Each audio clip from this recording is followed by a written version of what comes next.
আসসালামু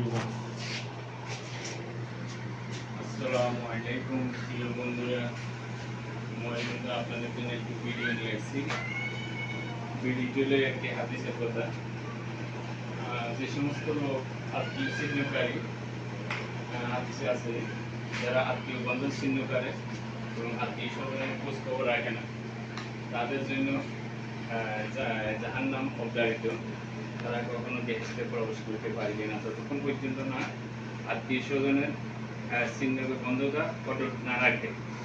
তাদের জন্য বেহেশত তাদের জন্য নয়। বেহেশত যেতে হলে তারা যতই নামাজ পড়ুক আর যত আল্লাহ ভক্ত হোক, যতক্ষণ আত্মীয়তার সাথে বন্ধন ঠিক না রাখবে ততক্ষণ পর্যন্ত তারা বেহেশতে প্রবেশ করতে পারবি না। হাদিসে পরিষ্কার লেখা আছে, আত্মীয়তা ছিন্নকারী জাহান্নামে ঠিক। থ্যাংক ইউ, ধন্যবাদ। ভিডিওটা ভালো লাগলে লাইক করুন, শেয়ার করুন।